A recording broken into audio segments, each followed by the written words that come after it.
Hello everyone, welcome to the 80 Literary and Jury Charge. We're going to start off with our story that we've been working on, The Comeback Kid, and we're going to finish that up and then move on to jury charge. Okay, here we go. Ready? In the mint green therapy room at the hospital in Harvey, 20 miles away, John sits patiently as his physical therapist, Kelly Christensen, removes his sweatshirt with John's father, Larry, about farm conditions, or chats, with John's father, Larry, about farm conditions. Making the bi-weekly sessions is not easy for John's parents. Their married daughter, Kim Blotter, lives away from home in Fargo, and their older son, Mick, 22, is a truck driver who can pitch in on the farm only once or twice a week. With John out of commission, Larry and Karen, who also drive the local school bus route every day, are doing double duty just to get by. Still, they want to be by John's side when they can. Larry was upset that old equipment without modern safety devices hurt his son so terribly. But, he says, guilt and going over the past doesn't get you anything. John knows it was an accident. Pulling John's fingers, Christensen says, "They're feeling good, John." "Yes, I know," he responds. Dr. Van Beek's almost sure I will get the feeling back, though there is some discomfort as Kelly rotates John's arms. He feels no pain. We're keeping things stretched out as much as possible, so you will have muscles to work with when the nerves come back. Though John's nerves are healing well, the bones are not mending satisfactorily, and bone grafting must be performed. To accommodate his senior year activities, the doctor agreed to schedule the operation for later May. But when, early in May, a nurse from the office leaves a message saying John is scheduled for surgery on May 23rd, John gets testy. "I'm not going," he says. "I want to be here with my friends." Softly, Karen says, "You have to go." But he is adamant. "Oh no, I don't," he said. "This is my body." Van Beek is not a man John crosses lightly. By the following day, he has mellowed. "I'm so scared about the surgery," he says. "I'm scared of the pain." At times like these, his trust in Dr. Van Beek is a source of great comfort. A former North Dakota farm boy who himself was injured in a tractor accident, the microsurgeon shares a special bond with his patient. Everyone says, "I'm the hero," John likes to say, but my doctor is the one who put me back together. On his first return visit, John brought the surgeon a gift, a handmade wooden calendar. There is something on the back. Van Beek saw the neatly penned words, written by Karen at John's direction. "I think somebody else better read this, or I'll cry." Karen took the calendar. "To my hero," she read, "from your favorite and most famous patient, John Thompson." Touched by the courage of John, Van Beek has become more than just his doctor. Responding to John's worries about what to do with his donated money, Van Beek referred the family to a money manager. He gently but firmly pushes John to enroll in college in the fall. "Fame is fleeting, John. One day the cameras will be gone, and you will be alone." As fond as he is of his most famous patient, Van Beek is concerned about John's flirtation with stardom. Right now, he says, John is in denial. With all the attention and excitement, he hasn't come to the terms with the fact that he lost something very important. Years from now, John may regain some use of his hands, but until then, he has to learn to function more fully on his own, using a feeding device, for example, instead of being fed. "Your mom is doing superhuman duties," he tells him. "That can't go on forever." This summer, when John will spend 6 weeks doing rehab therapy at the Courage Center near Minneapolis, reality will hit, his doctor predicts. He'll have some difficult times, but when he's gone through it, he'll be able to do most things for himself. This has to happen. His self-esteem, his future depends on it.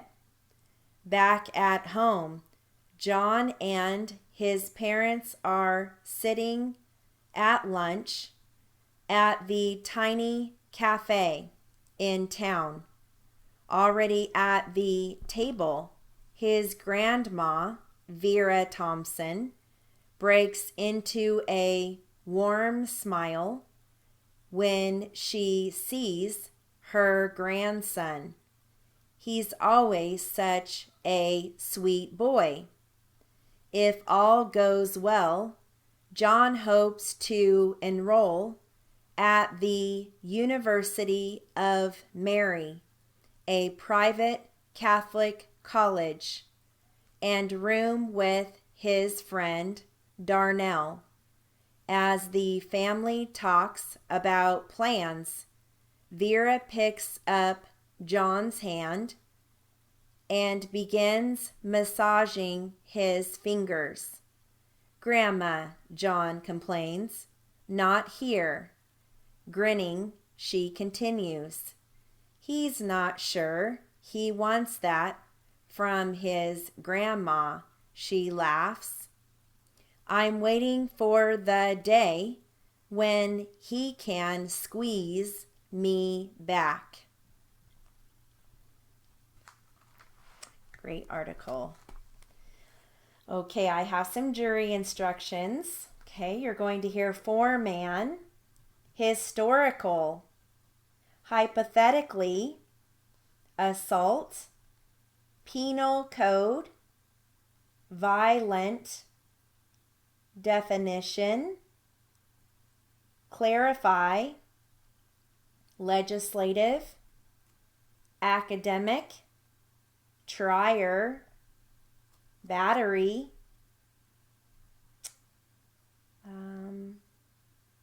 I think I gave you hypothetically, England. All right.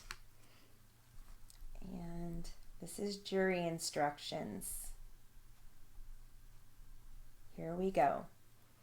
The jury has returned in response to the question from the foreman in considering the definition of assault with intent to commit murder.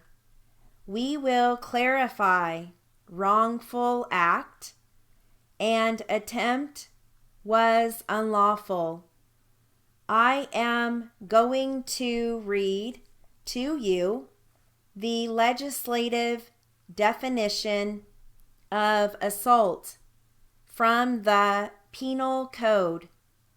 The Bar Review Committee has included some other words that probably created some of this confusion. Assault is an unlawful attempt coupled with a present ability to commit a violent injury upon the person of another. You can see in the printed instructions that were submitted to the jury and are made available to the jury during their deliberations, we have added to commit a wrongful act by means of physical force instead of to commit a violent injury. When you have an assault, what it really means is that you intend to strike, hit, shoot, or knife another person. In other words, you intend to commit a battery. I am not getting too historical or academic in my next comment, hopefully, but one of the cases that most law students read, at least I read it back in the late 90s when I was attending law school is a case from England. This is a case I guess everyone or every law student has read, which I didn't ask counsel if they covered or not, but I am sure they have.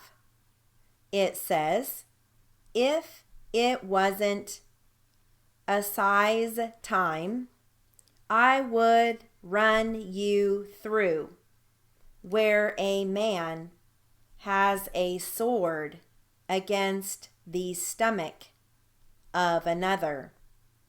In that particular season, he is not going to commit a violent injury upon another person. So the question is whether this is an attempt or not. Well, it was not an attempt because he didn't intend to commit a battery. Now, the law is that you have to have an unlawful attempt. This means an attempt that is unjustified under the law.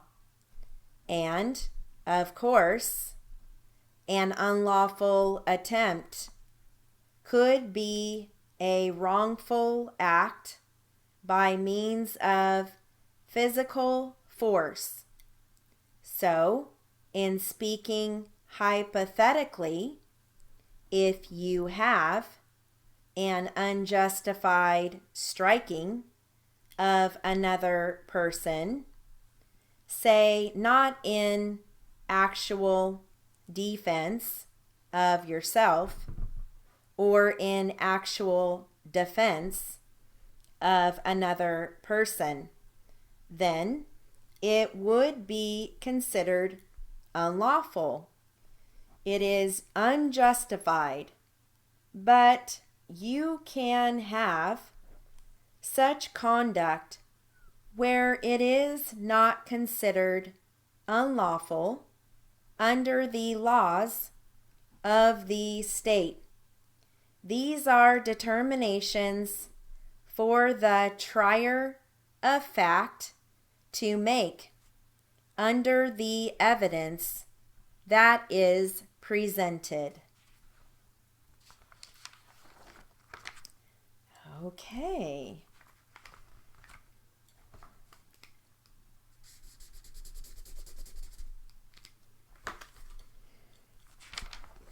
Moving right along. I've got an article here on the metals. You're going to hear gravity, crystal, electricity, platinum, centigrade, copper, silver, gold, mercury, alloyed utensils, metal. I think I gave you guys gravity. Okay, and here's your article. Ready? The most useful and important substances in the Earth's crust are the metals. People have used them for centuries to produce weapons, tools, and utensils.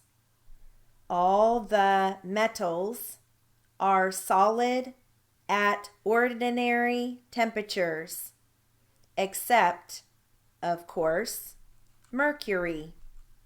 Most of the metals have certain distinguishing properties, which include a definite crystal structure, a low melting point, and the ability to conduct heat and electricity.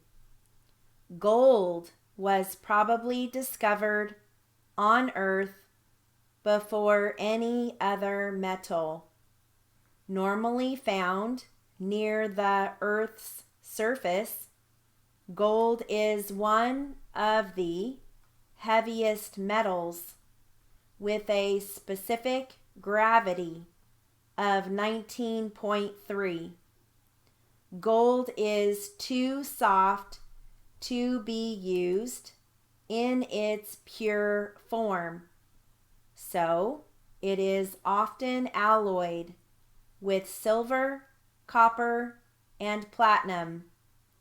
The best gold jewelry contains 600 to 800 parts of gold per thousand.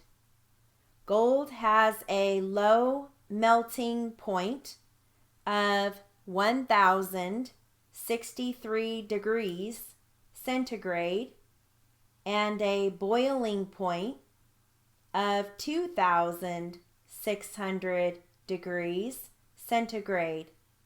Hot gold vapor is a deep color of purple. Okay, that concludes our jury charge and literary for the 80 class. Have a wonderful day.